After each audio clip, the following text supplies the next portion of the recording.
Dans mes relations sociales, je pense que je me suis vraiment développé sur le tard. Et, et que du coup, j'ai fait beaucoup de rattrapage en quelques années, à partir de, je sais pas, 16 ans, voire ma majorité. Et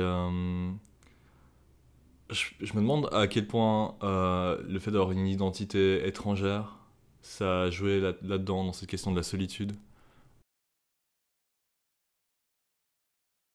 Je voulais parler avec des autres jeunes de mon âge, genre juste pour demander, genre pour toi en fait, c'est comment est-ce qu'il y a aussi ça? Parce que quand je parle avec des gens, parfois autour de qui ont grandi en Suisse, il y a des choses qui sont, ouais, genre je peux juste pas relate, et eux peuvent juste pas relate à moi. Et les choses que je raconte parfois, ils sont, soit, genre ils rigolent, mais dans le sens que waouh, c'est absurde. Du coup, j'ai toujours eu un rapport très ambivalent où, bah, en tout cas, pendant une bonne partie de ma jeunesse, j'étais d'une certaine manière très reconnaissant de vivre en Suisse. Enfin, genre, j'en faisais littéralement un peu dans l'excès au point que je connais quasiment tous les cantons. Enfin, je connais tous les cantons suisses et que je connais assez bien son histoire, un peu dans une forme de volonté d'être plus suisse que n'importe quel autre Suisse, et puis qui du coup en fait a fait qu'en parallèle aussi j'ai d'une manière ou d'une autre commencé un peu à renier mes origines, ma langue maternelle, tout ce qui avait trait à sa culture.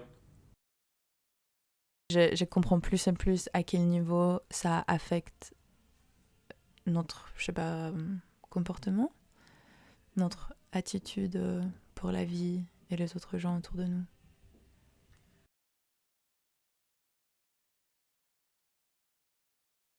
Le fait d'être seul, ça laisse pas mal de place à l'auto-analyse ou à l'observation.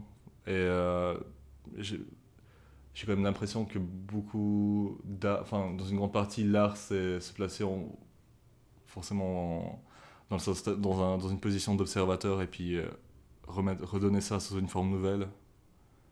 Et du coup, j'ai été un peu forcé, faute de place de jeu, de vraiment me trouver un jardin secret. Et un jardin secret qui peut être exploité, enfin, comment dire, qui peut être un métier, qui peut avoir une valeur.